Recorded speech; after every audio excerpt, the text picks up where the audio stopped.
सुभान अल्लाह जी। तो आज हम माशाल्लाह अल्हम्दुलिल्लाह 26वीं सहरी करने जा रहे हैं सामा भाई, और ये आखिरी अशरे के, तीसरे अशरे के अब आखिरी कुछ रोज़े हैं जो कि चल रहे हैं।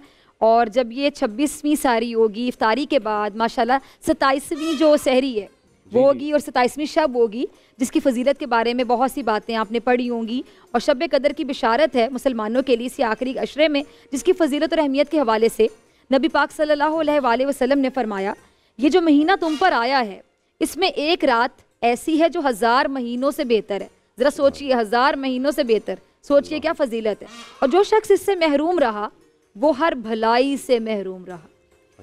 और नबी पाक सल्लल्लाहु अलैहि वसल्लम ने शाद फरमाया कि ये ऐसा महीना है जिसकी इब्तिदा में रहमत, दरमियान में मगफिरत और आखिर में दोज़ख से निजात है। यानी जो अशरा हम गुजार रहे हैं दोज़ख से निजात का अशरा है। लेकिन वही बात कि अगर हम इसमें तौबा इस्तिग़फ़ार नहीं कर पाते, इसकी बरकतों को, फजीलतों को समझते हुए नहीं फ़ायदा उठा पाते, तो फिर उसामा भाई ज़ाया कर दिया, फिर हम खसारे में हैं, नुकसान हमारा अपना है। और आखिरी अशरे की दुआ, अल्लाहुम्मा अजिरनी मिनन नार, कि अल्लाह ताला मुझे आग से निजात दे, अल्लाहुम्मा अजिरनी मिनन नार, अल्लाह ताला हमें दोज़ख से बचा ले। तो ये जितनी हो सके हमें ये दुआ भी पढ़नी चाहिए। और अब तो ये आखिरी इशरा और आखिरी दिन शुरू हो चुके हैं, तो ज़्यादा से ज़्यादा इसमें फ़जीलतें और बरकतें हमें समेटनी हैं। इसीलिए उलमा इकराम हमारे साथ हैं, अल्लामा अमीन शहीदी साहब, मुफ्ती नवीद अब्बासी साहब, मुफ्ती अबू मोहम्मद साहब और मुफ्ती मोहम्मद वसीम बंदगी साहब और हमारे अल्लामा सैयदुल हुसैनी साहब हमारे साथ तशरीफ़ रखते हैं। और आज हम क्या बात करेंगे? अदल और इंसाफ के बारे में हम बात करेंगे। जैसे कि अभी आप और मैं बात कर रहे थे कि अदल और इंसाफ, ये हम बात करते हैं, हमें लगता है जब हम अदल की बात करते हैं, इंसाफ की बात है, सबसे पहले आपके ज़हन में आता है कचहरियाँ, अदालतें, जहाँ पे केसेस जाते हैं, जहाँ पे डिसीजंस लिए जाते हैं, फैसले सुनाए जाते हैं। लेकिन उसामा भाई ने बड़ी अच्छी बात की, आगे जाकर तफसीलन बात करेंगे। फिर मुझे हमें स्टार नाथ खान का लिंक भी देना है। तो इन्होंने बड़ी प्यारी बात अभी की कि अदल इंसाफ तो घर में भी होता है, लेकिन हम गौर नहीं करते।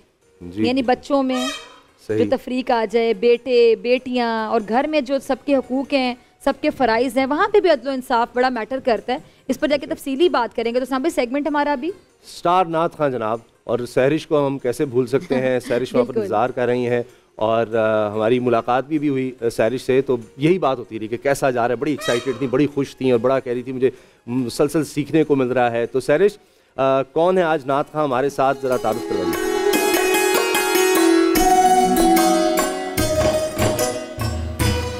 अस्सलामुअलैकुम नाज़रीन, रमज़ान के सिलसिले में बोल एंटरटेनमेंट की खुसूसी ट्रांसमिशन रमज़ान में बोल में आपको खुशामदीद कहेंगे। आपका पसंदीदा सेगमेंट स्टार नाथ खान, जिसका हम आगाज़ करने जा रहे हैं। सिलसिला जहाँ से रुका था वहीं से आगे बढ़ाएंगे। 26वां रोज़ा है और बिल्कुल हम अपने इख्तिताम के करीब हैं। माह मुबारक अब बस गुजर गया, कुछ ही रोज़ बाकी रह गए, फिर इंशाअल्लाह हम सभी ईद मनाएंगे।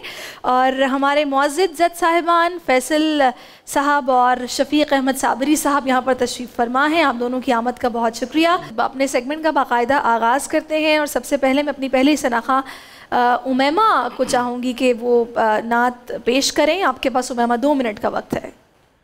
मेरी जानिब भी हो एक निगाह करम, ऐ शफ़ीउल वरा।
अंबिया मेरी जानिब भी हो एक निगाह। क्या बात है उमैमा। और यकीन जानिए उमैमा को सुनने के बाद मुझे अभी से महसूस हो रहा है कि मुकाबला बड़ा सख्त होता जा रहा है। उमैमा, आपकी जो आवाज़ है वो अल्लाह ताला की तरफ से आपको ख़ास तोहफ़ा है और बस बहुत ही खूबसूरत आवाज़ है। और क्या बात है कि आप अपनी इस खूबसूरत आवाज़ को मिद्दत मुस्तफ़ा सल्लल्लाहु अलैहि वसल्लम के लिए इस्तेमाल कर रही हैं। बस बड़ी सी शाबाश है आपके लिए, बहुत प्यारा पढ़ा आपने। आगे बढ़ेंगे और अपने अगले सनाख़ा का रुख करेंगे। अली शब्बीर यहाँ पर तशरीफ़ रखते हैं। अली शब्बीर, आपके पास भी 2 मिनट का वक्त है। आप नात रसूल मक़बूल सल्लल्लाहु अलैहि वसल्लम पेश कीजिए। अजब मकाम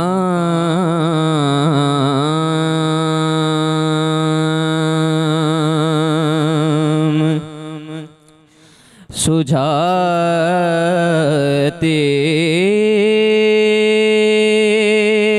है नाते पाक हुजूर,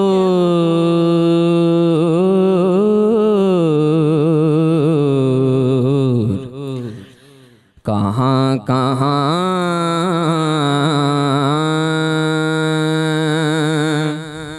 लिए जाती है नाते पाक हुजूर,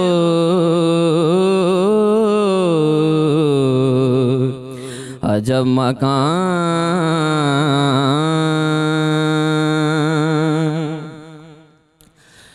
कभी ख्याल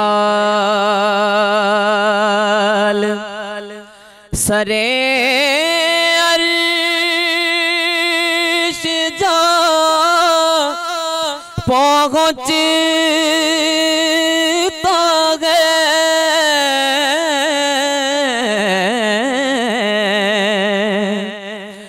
कभी ख्याल सरे अर्श जा पहुँचता है,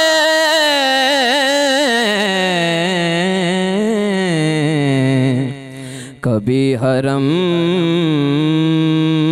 में बिठाती है नाते पाक। बहुत ही खूबसूरत अंदाज़ अली शब्बीर आपका भी, और माशाल्लाह मुकाबला काफ़ी सख्त होता जा रहा है, क्वार्टर फाइनल भी है, और जाहिर सी बात है अगर अभी संजीदा नहीं लेंगे तो कैसे बनेंगे स्टार नात ख्वां। आगे बढ़ते हैं और अपनी तीसरी सनाखा, बहुत ही प्यारी आवाज़, बहुत ही प्यारी सी बच्ची अरीबा फातिमा। अरीबा, आपके पास 2 मिनट का वक्त है, आप नात पेश कीजिए।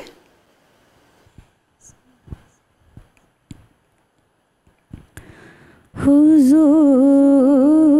मेरी तो सारी बहार आप से है, हुजूर मेरी तो सारी बहार आप से है। मैं बेकरार था, मैं बेकरार, मैं बेकरार था, मेरा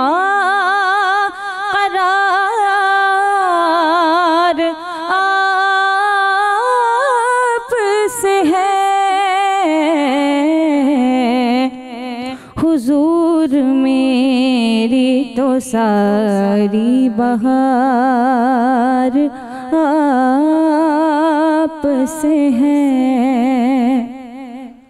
मोहब्बतों का सिला कौन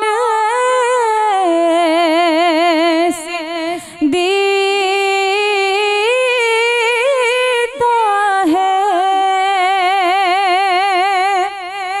मोहब्बतों का सिला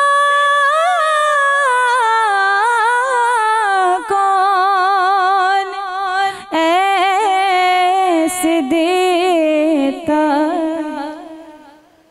जी, अब राय दीजिए फैसल साहब और शफीक साहब। नात का तासुर जो आया वो तो उमैमा की नात सुनकर आया, तो फिर अली शब्बीर ने बहुत कमाल पढ़ा। हाँ। मैं बावजूद तलाश करने की कोई गलती मैं नहीं निकाल पाया, लेकिन तासुर बनाने में कामयाब रही उमैमा। नात का उमैमा नहीं बनाया। अब ये मुकाबला भी नात का ही है। अब फैसला शफीक साहब के हाथ में है। बात ये है कि मेरे लिए तो तीनों बराबर हैं, यकीनन, है ना। मैं नहीं चाहता कि ये भी रहे। अब शफीक साहब इतने शफीक हैं कि वो बार बार यही कहते हैं कि तीनों ने अच्छा पढ़ा है। मेरी नजर में तीनों को आगे जाना चाहिए। अब क्या करूं मैं नहीं, अली शब्बीर ने बहुत खूब पढ़ा, बहुत जम के पढ़ा, बहुत टिका कर पढ़ा माशाल्लाह। सही, लेकिन अगर आप इस बात से मुत्तफिक हैं कि तासुर बनाने में उमैमा कामयाब रही हैं तो फिर तो इन्हीं को आगे जाना चाहिए। मेरा तो यही ख्याल है कि उमैमा को आगे जाना चाहिए। सही, चलिए, क्योंकि ये सेमीफाइनल है। सही, सेमीफाइनल है। जी जी बिल्कुल। और उमैमा हमारी बच्ची है। उमैमा, आपके लिए ढेरों मुबारकबाद, आप हमारे साथ आगे चल रही हैं, जबकि भारी दिल के साथ अली शब्बीर और अरीबा, आप दोनों को हमें अलविदा कहना पड़ेगा। लेकिन दुआएं आपके साथ भी हैं, आप दोनों की आवाज़ बहुत प्यारी है। मेहनत करते रहिए, अपने फ़न का लोहा आप यकीनी तौर पर अभी भी मनवा रहे हैं, आगे भी मनवाएंगे। आपके साथ जाएंगे एडोर के और फूड बस्ती के गिफ्ट हैम्पर्स। और नाज़रीन, हमारा ये जो सना ख्वानी का सिलसिला है ये इंशाल्लाह अफ्तार ट्रांसमिशन में भी यूं ही जारी रहेगा। तो मैं चाहूँगी, थोड़ा सा गुजारिश करूँगी आपसे उमैमा कि आप अगर फिर से दो अशार पढ़ दें, इसके साथ ही फिर हम रुखसत लेंगे, इजाज़त लेंगे आपसे और ये खूबसूरत आवाज़ सुनते हुए हम जाना चाहेंगे। तो नाज़रीन, मुझे इजाज़त दीजिए, अपना बहुत ख्याल रखिए, अल्लाह हाफ़िज़।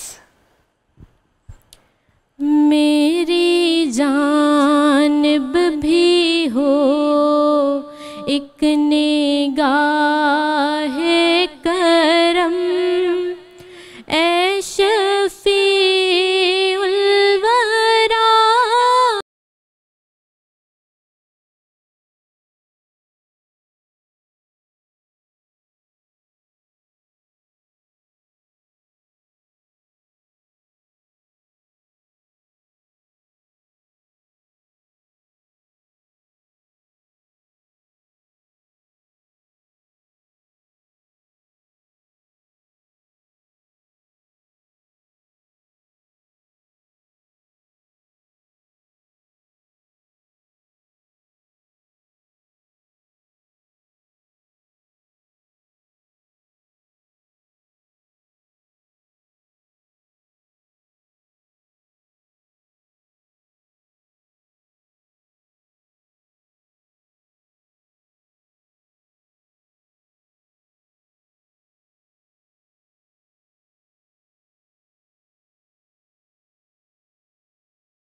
क्वार्टर फाइनल्स आप देख रहे हैं स्टार नाथ खां के, तो ये स्टार जो हैं आगे जाकर और ज़्यादा चमकेंगे क्योंकि अब होगा फाइनल आगे जाकर। और 29 रमज़ान को आपने फाइनल देखना नहीं भूलना, फिर हमें पता चलेगा कि विनर कौन होता है। और इसी तरह से हमारे दीगर सेगमेंट्स भी आगे बढ़ रहे हैं। स्टार डिबेटर पे जाने से पहले हमारे पीछे भी डिबेटर होता है, ये देखें ना आवाज़ आ रही है, इसको भी जरा क्रेडिट देते हैं उसामा भाई। सही कहा, हाँ बिल्कुल सही ना। देखिए मोर भी माशाल्लाह बड़ी एनर्जी के साथ बोलते हैं और बहुत इसको पता है कि उतार चढ़ाव आवाज के क्या होते हैं। मुझे तो सिर्फ उतार तो कहीं नजर नहीं आ रहा, चढ़ाव है उसकी आवाज में टें टें। ठीक है, स्टार डिबेटर की तरफ चलते हैं जी। Over to Mavish.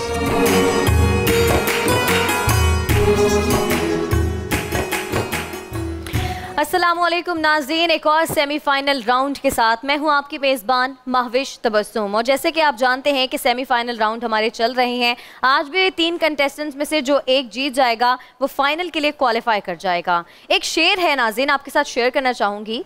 मुफलिसी हिस्से लताफत को मिटा देती है, भूख आदाब के सांचों में नहीं ढल सकती। तो आज का हमारा जो टॉपिक है वो इस शेर का पहला मिसरा है, यानी मुफलिसी हिस्से लताफत को मिटा देती है। डिबेटर्स जो हमारे आज के 3 हैं वो अपने अपने राउंड में जीतने के बाद क्वार्टर फाइनल जीत कर अब सेमीफाइनल में पहुंचे हैं। तो यकीनन तीनों डिबेटर्स भी बहुत अच्छे होंगे। जजेस जो मेरे साथ हमेशा मौजूद होते हैं मुदस्सिर इकबाल और सुमैया रिजवान, लेकिन उनके अलावा भी आज हमारे साथ एक अहम शख्सियत मौजूद हैं। पाकिस्तान डिबेट काउंसिल के फाउंडर हैं आबिद अली उमंग साहब। बिल्कुल ऐसा ही है मुदस्सिर साहब? जी, आबिद अली उमंग साहब का वैसे तारुफ तो बहुत तवील और तारीफ बड़ी एक लंबी है, लेकिन क्योंकि आज डिबेट्स है तो आपने वहाँ से तारुफ का आगाज़ किया है। तो पाकिस्तान डिबेट काउंसिल के फाउंडर भी हैं और मैं समझता हूँ कि न सिर्फ कराची बल्कि पाकिस्तान के मुख्तलिफ शहरों में जो डिबेटर्स के हल्का है वो तो आबिद साहब को जानता है, लेकिन बहुत से लोग हैं जो बिल वास्ता और बिला वास्ता तौर पर उनके शागिर्दों में,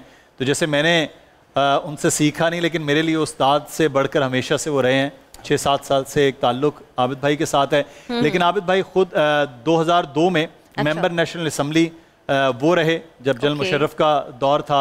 यूनाइटेड नेशन में पाकिस्तान को रिप्रेजेंट कर चुके हैं और उस्ताद की हैसियत से एक तवील अरसे से वाबस्ता हैं, दरसो तदरीस से बच्चों को पढ़ाते हैं। और आबिद साहब की तारीफ में अगर हम और तारुफ में रहे तो बड़ा बात, तो कुछ अब कर लेते हैं, कुछ हम इफ्तार में, मैंने गुजारिश की है कि इफ्तार में भी वो हमारे साथ होंगे। आबिद साहब बहुत शुक्रिया। आज हमारा ये जो डिबेट कंपटीशन है, हमारे तीनों डिबेटर्स जो हैं ये पहले अपने अपने राउंड में जीते, उसके बाद क्वार्टर फाइनल जीतकर अब ये सेमीफाइनल तक पहुंचे हैं। तो आज इन तीनों में से जो भी जीतेगा वो फाइनल के लिए क्वालिफाई कर जाएगा। तो आपकी अगर इजाज़त हो तो पहले डिबेटर को बुलाऊँ मैं?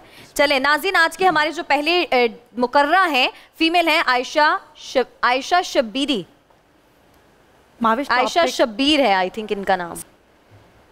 मुफलिसी हिस्से लताफत को मिटा देती है सदर अली वक़ार, बशर को बशर की औकात भुला देती है।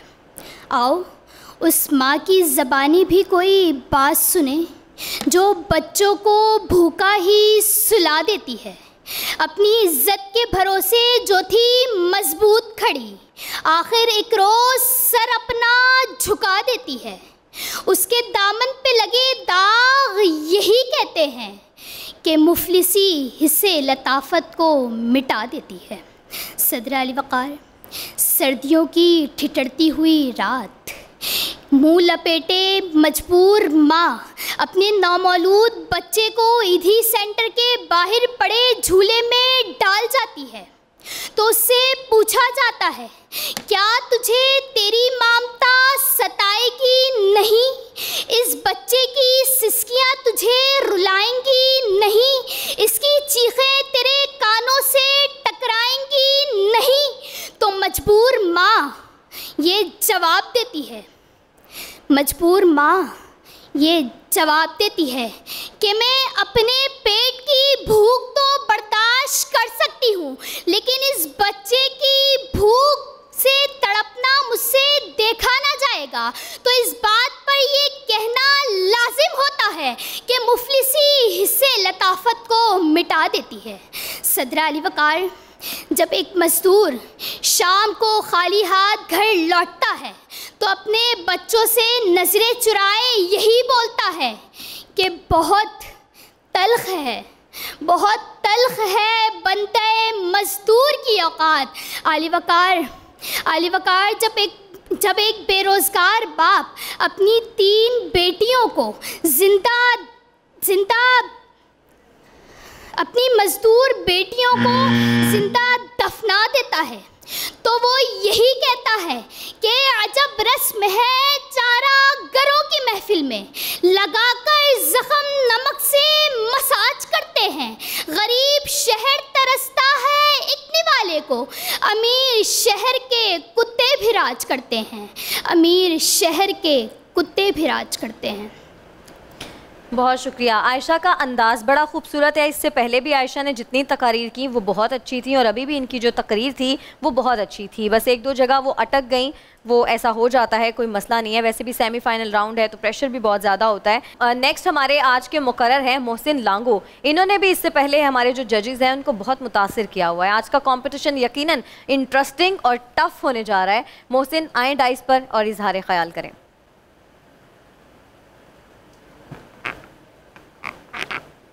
करें स्टार्ट जी। सदर आली वकार मुफलिसी हिस्से लताफत को मिटा देती है। हाँ सदर ज़ी वकार, ढेरों पे पड़े वो बच्चे, ढेरों पे पड़े वो बच्चे अपनी रोज़ी रिज़्क़ की तलाश में होते हैं।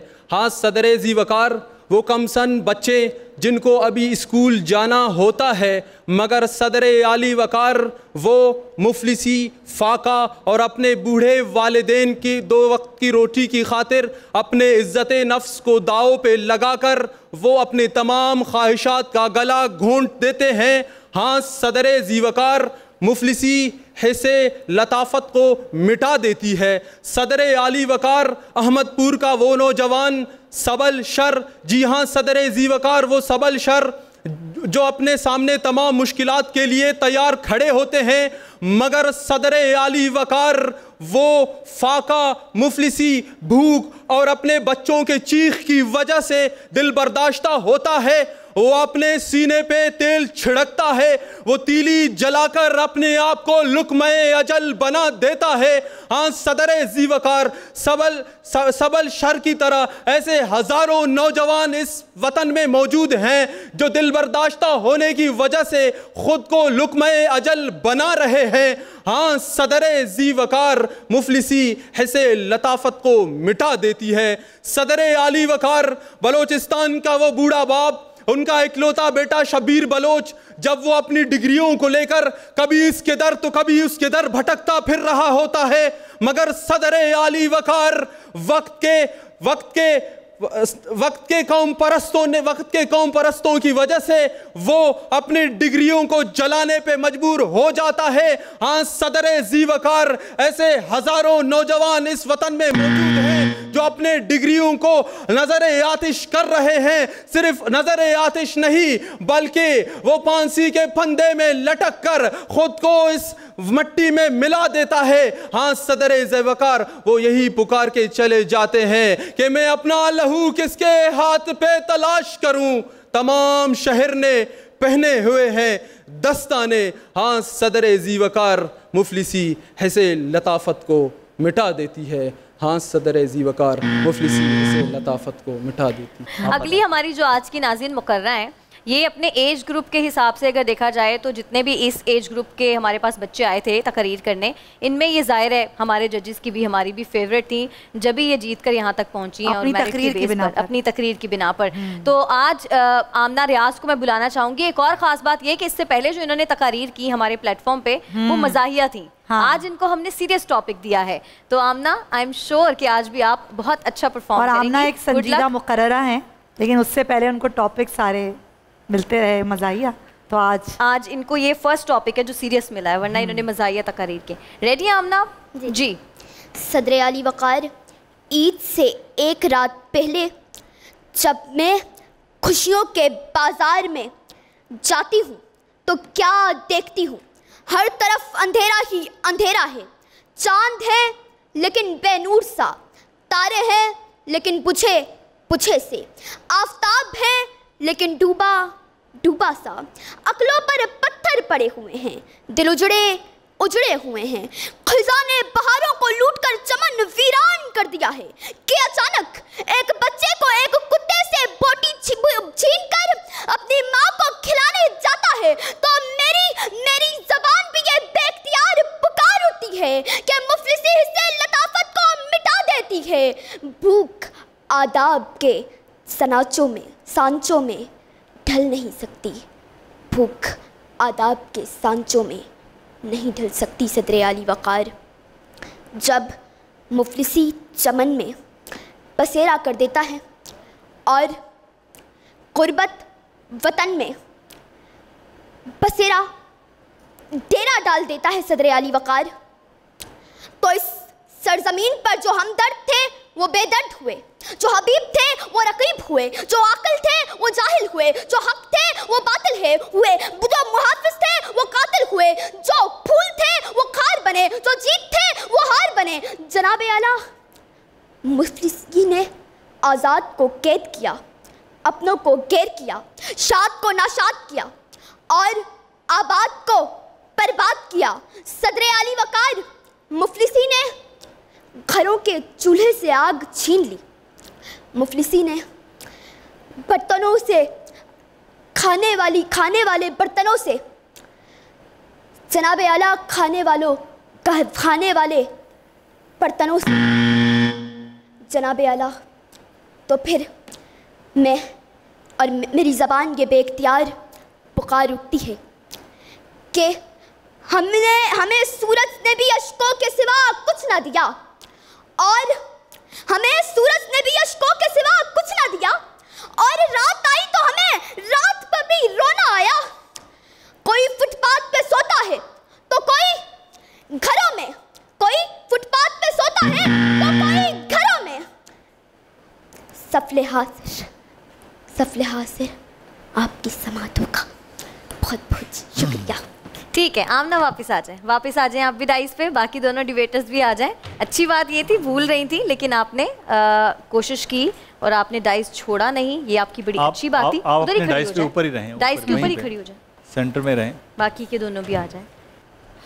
बहुत सारी तालियों में फाइनल में पहुंचने का एजाज हासिल किया है आयशा ने, बहुत सारी तालियों के आयशा बहुत मुबारक हो, हम ही आपके लिए क्लैपिंग कर देते हैं। वैसे कैमरामैन हमारे क्लैपिंग की कैमरामैन कर दें क्योंकि कोरोना के बाद टोटल रिजल्ट सिर्फ मैं बताता चलूं बेटा, अगर हम ये देखें हमारे पास 1 मार्क का डिफरेंस है टोटल 3 पोजीशंस में। ये बात सिर्फ एक नंबर, सिर्फ 1 मार्क, यानी अगर मिसाल के तौर पर आप 22 हैं तो ये 21.5 है और ये 21 है। 1 मार्क के अंदर 3 का डिफरेंस है। आप फाइनलिस्ट हैं, आपको मुबारक हो, और बाकी दोनों बच्चे इंशाअल्लाह अजीज आपके लिए बहुत सारी कामयाबी के दुआओं के साथ। आयशा आपको बहुत मुबारक हो, आप फाइनल के लिए क्वालिफाई कर गए हैं। मोहसिन और आमना, ये तो अब कहने की ज़रूरत ही नहीं है ना मुझे कि आप लोग बहुत अच्छे डिबेटर्स हैं, क्योंकि आपको खुद भी पता है आप बहुत अच्छे डिबेटर्स हैं। तो कोई बात नहीं, ऐसा होता है। ये जो शिकस्त है ये कोई आखिरी शिकस्त नहीं है, ना ये कोई पहला मुकाबला है। आपने भी बहुत आगे जाना है, बहुत चीज़ों में आप लोगों ने विन करना है। और वैसे भी ऐसा होता है, रोना नहीं है आमना, रोना नहीं, मैं भी वैसे ऐसे करती थी, लेकिन पता है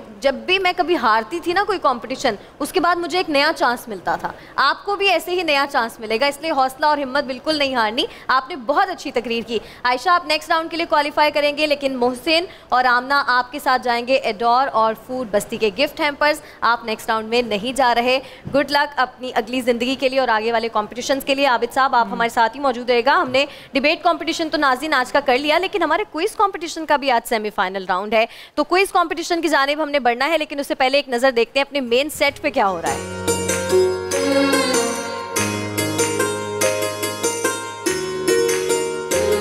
हमारी ट्रांसमिशन में बहुत सी चीज़ें लाजमी है और उनमें एक ब्रेक भी है। ब्रेक के बाद कहीं आपने जाना नहीं है, क्योंकि स्टार क्विज़र भी होगा, कवाली भी होगी, उसके बाद आलिम के बोल, ब्रेक के बाद।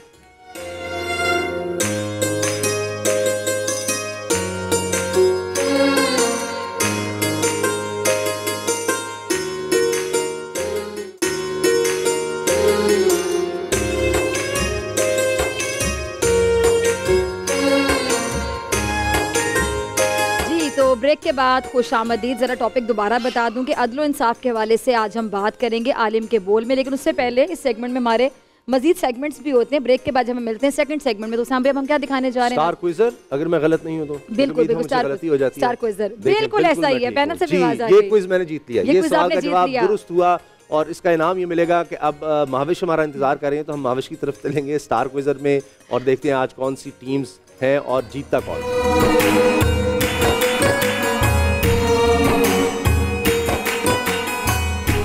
एक बेहतरीन तकरीरी मुकाबले के बाद जनाब अब वक्त है सवाल जवाब के राउंड का। और पूरा रमज़ान जिस तरह से हमारी कोशिश रही कि हमारे जो नाजरीन हैं उनकी मालूमात में हमारे इस प्लेटफॉर्म के थ्रू इजाफा हो, इसी तरह हमारी मालूमात में भी बहुत ज़्यादा इजाफा हुआ, क्योंकि सवाल जवाब राउंड एक ऐसा राउंड है कि इसमें बहुत सारी चीज़ें इंसान भूल चुका होता है। तो जब हम ये करते हैं क्विज कॉम्पिटिशन तो हमारी वो चीज़ें रिकॉल होती हैं। अच्छा, हमारे साथ जो कंटेस्टेंट्स हैं, टीम बे में हमारे साथ हैं आकिब अंसारी, टीम वाओ में है मुस्फिरा जफ़र और टीम लाम में है मोहम्मद नासिर। आप तीनों ही बहुत अच्छा खेल कर यहाँ तक पहुँचे हैं, तो आज के लिए पहले तो गुड लक। आबिद साहब मौजूद हैं, बज़र राउंड वो करेंगे, आप ज़रा अपने बज़र सब चेक कर लें। रूल्स आपको पता है, बज़र अगर दबा दी तो मुझे डिसाइड करने देना पहले, ठीक है? चलें आबिद साहब। कुरान पाक में कलमा तैयबा, मुकम्मल कलमा तैयबा एक दफ़ा भी नहीं आया, पूरा कलमा तैयबा। आपने सवाल पूरा नहीं सुना, लेकिन जवाब आपका बिल्कुल दुरुस्त है कि मुकम्मल कलमा तैयबा कितनी बार आया है। और आपने कहा एक बार भी नहीं। बहुत अच्छा, आपका जवाब दुरुस्त है। उमरो बिन हश्शाम किस दुश्मन इस्लाम का असल नाम है? वाओ, अबू जहल। बिल्कुल दुरुस्त। पाकिस्तान का कौन सा शहर आर्ट और मौसीकी के लिए मशहूर है या शोहरत रखता है? पास कर दे, नेक्स्ट क्वेश्चन। पास कर दिया जाए। जवाब बता दें। जवाब दे दीजिए ताकि सियालकोट। नजीबुल्लाह किस जलीलुल कद्र पैगंबर का लक़ब है? 5 4 3 2 1 स्किप कर दें। आप इसका आंसर बता दें। नहीं बताया करें, अगली दफ़ा ज़रूरत पड़ जाएगी। वैसे मैं बता देता हूँ, हज़रत दाऊद अलैहिस्सलाम। ठीक है। सदर अयूब खान के एक साहबजादे कौमी असम्बली के स्पीकर रहे। अच्छा सवाल। और उनके साहबजादे 2 मरतबा मिनिस्टर रहे। आजकल भी मिनिस्टर, आजकल भी है माशाल्लाह। बिल्कुल, काफी ज्यादा हिंट्स दे दिए। चलें फिर। सदर अयूब खान के कौन से साहबजादे कौमी असम्बली के स्पीकर रहे? मैंने एक हवाला दे दिया था, एक हिंट दे दिया था कि उनके साहबजादे 2 मरतबा मुशर्रफ साहब के दौर में भी, उसके अलावा भी मिनिस्टर रहे। 5 4 3 2 1 जवाब बता। गौहर अयूब। गौहर अयूब। बहुत आसान। ये तो बहुत आसान था। बहुत आसान था। के ये बाप वालिद लोगों थे। को आसान लग रहा था, उनको नहीं। अच्छा जी, इंसानी जिस्म रोज़ाना कितनी सांसें लेता है? ये बेईमानी है, सब ख़त्म हो जाएंगे सवाल इस चक्कर में। फिर मैं अपने पास से पूछूंगा। कोई हिंट दे दे। हिंट ये है कि ऐसे सांस लेते हैं। आप गिनना शुरू करें पूरा दिन कितनी बार सांस ली। अब मैंने पहले कह दिया ऑप्शंस भी नहीं देंगे, 5 ऑप्शंस भी नहीं देंगे। 4 3 2 1 पास 20,000 मरतबा। क्लास 3 की किताब में मौजूद है। पहला फ़ाल टेलीफोन किसने ईजाद किया? लाम। Graham bell. यस, दुरुस्त तस्लीम किया जाता है, अलेक्जेंडर ग्राहम बेल। बिल्कुल ठीक है। ये आपके लिए फिर एक मरतबा एडवांटेज। मच्छरों का अज़ाब किस नबी की कौम पर नाजिल हुआ? बे। हज़रत मूसा अलैहिस्सलाम की कौम पर। गलत। क्या किसी को मौका दिया जाता है इसमें? नहीं दे सकते। नहीं दिया जाता। आप जवाब बता। हज़रत इब्राहीम अलैहिस्सलाम। पाकिस्तान का पहला SOS विलेज, मैं इसको दुरुस्त कर दूं कि लाहौर था 1972 में। हाँ ठीक कह रहे हैं आप इसमें मैंने तो अभी तक ये भी नहीं पूछा था कि मैं तारीख पूछ रहा हूँ या शहर पूछ रहा हूँ। आपने बात पूरी कर ली, अब आप बात पूरी कीजिए तो फिर हम बताएंगे हमने क्या पूछा है। SOS विलेज कौन सा था? लाहौर। अरे दुरुस्त है। तो आगे आपने तारीख बताई है या शहर? मैंने तो अभी सवाल पूरा नहीं किया था। दोनों बता दिए। आप मौका तो दें, सवाल पूरा होने का मौका दे देंगे। हो सकता है मैं आपसे ये पूछता कि वो किस सन में कायम हुआ, तो फिर आपको शहर बताना जरूरी नहीं था। उन्होंने दोनों बता दिए हैं। दोनों बता दिए। इन्होंने बिल्कुल ठीक कहा, लाहौर में कायम। ठीक है, तो ये सही हो गया ना जवाब? ये सही है, बिल्कुल ठीक, बिल्कुल दुरुस्त है। लास्ट क्वेश्चन बजर राउंड का आखिरी सवाल, और ये इतने आसान है, खुदा की कसम दिल नहीं चाह रहा पूछने का। इसे आसान पूछने ताकि बजर की आवाजें तो आए। हाँ बहुत वो हो गया, सोना सोना सा लग रहा है। हाँ यकीन करें आसान सा पूछ लें। नहीं। मूसा अलैहिस्सलाम ने जब चट्टान पर असा मारा तो कितने चश्मे फूटे? 12 चश्मे बने। 12 चश्मे, बिल्कुल दुरुस्त, बिल्कुल दुरुस्त। बिल्कुल, आज का बजर राउंड था ये, और ये सेमीफाइनल राउंड था। बहुत ही ज्यादा एहतियात से खेल रहे थे हमारे कंटेस्टेंट्स, बहुत ज्यादा, क्योंकि जाहिर है नेगेटिव मार्किंग है इसमें। अगर आप गलत जवाब देंगे तो -10 हो जाएगा। बहुत ज्यादा प्रेशर फील हो रहा था। अब देखते हैं स्कोर बोर्ड ही डिसाइड करेगा कि किसके ज्यादा पॉइंट्स हैं। और जनाब टीम लाम बहुत बड़े मार्जिन के साथ आगे हैं। 40 पॉइंट्स हैं टीम लाम के, टीम वाओ के हैं 10 पॉइंट्स, टीम बे आपके -10 पॉइंट्स हैं। कोई बात नहीं, अभी रैपिड फायर राउंड रहता है। रैपिड फायर बे पहले मैं आपसे करूंगी, फिर वाओ और लाम से सुमैया और मुदस्सिर करेंगे। तो टीम बे रेडी हैं आप? रूल्स तो आपको पता है, करें स्टार्ट जी। पाक पतन में किन सूफी बुजुर्ग का मज़ार है? पास। सूरतुल अहद के सूरत मुबारका को कहते हैं? रिपीट कीजिएगा। सूरतुल अहद के सूरत मुबारका को कहते हैं? सूरह इखलास को। बिल्कुल सही। रोज़ों की फर्जियत का हुक्म कुरान 2 हिजरी में। सूरह बकरा में आया। बिल्कुल सही। सैयदना बिलाल हबशी का मुकम्मल नाम क्या था? बिलाल बिन रबा। बिल्कुल सही जवाब। नमाज जनाजा फर्ज ऐन है या फर्ज किफाया? फर्ज किफाया। सही। ये कॉल किस अमरीकी सदर का है? वोट गोली से ज्यादा ताकतवर है? सदर अयूब खान का। गलत। इब्राहिम लंकन। लफ्ज फारूक का मतलब क्या है? खातून का। लफ्ज फारूक का मतलब क्या है? फारूक। हक और बातिल में फर्क करने वाला। सही जवाब। मौलाना जफर अली खान ने कौन सा अखबार जारी किया? अमान दहली। जमींदार। माह रमजान का इब्तदाई अशरा क्या कहलाता है? रहमत। सही। अलहमरा के तारीखी महलात किस यूरोपीय मुल्क में है? इटली। स्पेन के शहर गरनाता में। सबसे पहला सदारती रेफरेंडम किस सन में हुआ? 1956। गलत जवाब। 1985। हाल ही में किस मुल्क में किसानों ने अपने हुकूक के लिए मुनज़्ज़िम तहरीक शुरू की है? इंडिया। बिल्कुल सही। और इसके साथ ही टाइम खत्म और आखिरी ही सवाल था, लेकिन अच्छा खेला इन्होंने। अच्छा खेला है और आपने भी तेज सवाल किए। मैंने काफी तेज कोशिश की क्योंकि मैं चाह रही हूँ कि सेमीफाइनल राउंड है तो तेज सवाल किए जाएं। अच्छा खेला। अच्छा खेला इन्होंने, नो डाउट। सुमैया आप भी तेज सवाल कीजिएगा इंशाल्लाह। टीम वाओ रेडी हैं आप? जी। आप सल्लल्लाहु अलैहि वसल्लम की कौन सी चच्ची आपकी राह में कांटे बिछाती थी? पास। उम्मे जमील। मर्दों को निगाहें नीचे रखने का हुक्म किस सूरत में आया है? पास। सूरह नूर। अरबी ज़बान में हदीक़ा किसको कहते हैं? पास। बाग। महमूद गजनवी के उस गुलाम का नाम बताएं जो लाहौर का पहला गवर्नर था? पास। अयाज। पाकिस्तान के पहले वजीर तालीम कौन थे? पास। फजलुर रहमान। गज़वा बदर मुसलमानों के पास 2 घोड़े थे, उनमें से एक हज़रत ज़ुबैर के पास, दूसरा किस सहाबी के पास था? हज़रत अब्दुल्ला। गलत जवाब। हज़रत मक़दाद बिन असद। कुफ़ार मक्का ने आप सल्लल्लाहु अलैहि वसल्लम की तलाश करने पर क्या इनाम मुकर्रर किया था? 100 घोड़े। बिल्कुल सही। 100 सुर्ख ऊँट। सादिक और अमीन के क्या माने हैं? सच्चे और अमानत के पासदार। सही। जिस मकाम पर सूरह जिन का नुज़ूल हुआ वहाँ कौन सी मस्जिद तामीर की गई? मस्जिद जिन। बिल्कुल सही। अरबी ज़बान में किस मौसम को रबी कहते हैं? बाहर। बिल्कुल सही। बलूचिस्तान का गर्म तरीन मकाम कौन सा है? स्कर्दू। सॉरी जैकबाद। सिब्बी। अंग्रेजी रूप में कौन सा हुर्फ हमारे जिस्म का हिस्सा है? सॉरी। अंग्रेजी ज़बान में कौन सा हुर्फ हमारे जिस्म का हिस्सा है? स्केलेटन। ये तो ऐसे आसान था लेकिन वो एकदम से जहन में आता नहीं है ना। चलें टीम लाम आप रेडी हैं? एक ही सवाल रहता है। मुदस्सिर आप करें सवाल। जी स्टार्ट। अब्दुल्ला के क्या मानी है? अल्लाह का बंदा। दुरुस्त। उर्दू के पहले सहाफ़ी कौन थे? पास। जुए और शराब की ममानत का हुक्म किस सूरह में आया? दुरुस्त। ग़ज़वा बदर में अबू जहल को किसने कत्ल किया? माज और माउज। दुरुस्त। सूरह कद्र की मक्की सूरत है या मदनी?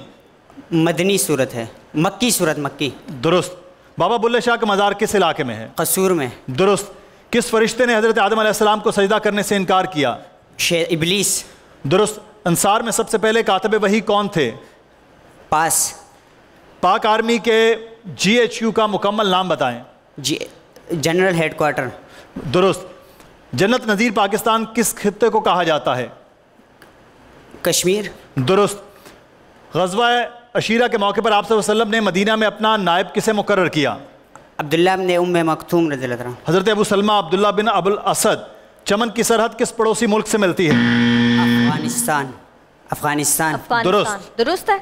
दुरुस्त। Very nice. अच्छा खेला है। रैपिड फायर में मजा आया। बजर राउंड में ये हो रहा था कि ये लोग बड़े केयरफुल खेल रहे थे और बजर राउंड में होना भी चाहिए केयरफुल। इसमें तो नेगेटिव मार्किंग नहीं होती, तुक्के भी लेकिन हम सब ने सारे तकरीबन कर लिए। सिर्फ एक सवाल हम मेरा भी एक ही सवाल रह गया था। कोशिश हमने की है कि हमारी स्पीड भी शायद बेहतर थी। हमारी परफॉर्मेंस भी अच्छी रही इस बार।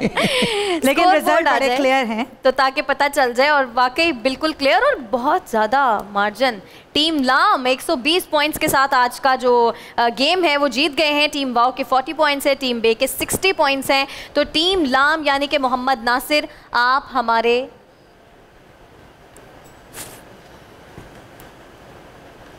क्या हुआ? ओके अच्छा टीम लाम आपके 130 नहीं बल्कि 140 पॉइंट्स हो सकते थे, लेकिन वो जो मक्की और मदनी वाला था ना वो हमने उसको काउंट नहीं किया क्योंकि आपने पहले मदनी बोला, उनके फिर एक्सप्रेशन से आपने मक्की बोल दिया तो इसलिए हमने उसके आपको पॉइंट्स नहीं दिए। तो आपके 120 पॉइंट्स हैं। 120 पॉइंट्स हैं आपके। 120 के साथ आप आज का गेम जीत गए हैं, आप फाइनल के लिए क्वालिफाई कर गए हैं। मोहम्मद नासिर बहुत मुबारक हो। मुस्फिरा और आकिब, खेला आपने भी बहुत अच्छा, यहाँ तक पहुँचना बहुत बड़ी बात थी, लेकिन आप लोग आज के फाइनल राउंड के लिए क्वालिफाई नहीं किए हैं। आपके साथ फूड बस्ती और एडोर के गिफ्ट हैम्पर्स जाएंगे, आप जाएंगे हमारे नेक्स्ट राउंड में। और नाज़रीन, ये था आज का हमारा क्विज कॉम्पिटिशन जो कि बड़ा इंटरेस्टिंग रहा। अब हम अपने मेन सेट की तरफ वापस जाते हैं। हमसे आपकी मुलाकात होगी अब इफ्तारी में।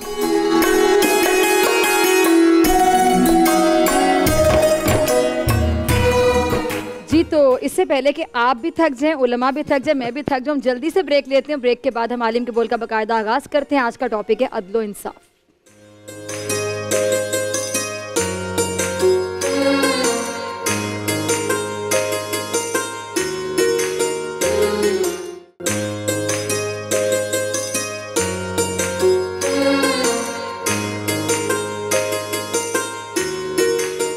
ब्रेक के बाद खुशामदीद। हम बात कर रहे हैं अदल इंसाफ की, और अदल इंसाफ के तकाजे में हमें तो ये लगता है कि अल्लामा अमीन शहीदी बैठे हों तो अदल हमें तो यही नज़र आता है कि सबसे पहले उन्हीं की तरफ जाया जाए। अल्लामा साहब बहुत शुक्रिया, आप हमेशा हमारा साथ देते हैं और आखिरी अशरा है और इसमें हमने आज टॉपिक सिलेक्ट किया है अदल का। इसके हवाले से फरमाइए, अदल क्या है? सिर्फ अदालती मामलात में हम अदल को कहेंगे और वहाँ क्या अदल नज़र आ रहा है? औज़ु बिल्लाहि मिनश शैतानिर रजीम, बिस्मिल्लाहिर रहमानिर रहीम, अल्लाहुम्मा सल्लि अला मुहम्मद व आलि मुहम्मद व अज्जिल फरजहु। अल्लाह तबारक व तआला ने अदल के हवाले से कुरान करीम में जा बजा इरशादात फरमाए हैं। इन्नल्लाह यअमुरुकुम बिल अदली वल इहसान, और इसी तरह से मुतअद्दिद आयात। अदल एक ऐसा मफ़हूम है जिसकी बुनियाद पर पूरे कायनात का निज़ाम कायम है। यानी इसको सोचिए कि ये सिर्फ आपके घर का मसला नहीं है, आपकी एक अदालत का मसला नहीं है। ये जो पूरी आलम हस्ती है, ये आलम हस्ती तकवीनी तौर पर उसी अदल के उस निज़ाम पर कायम है। सुभान।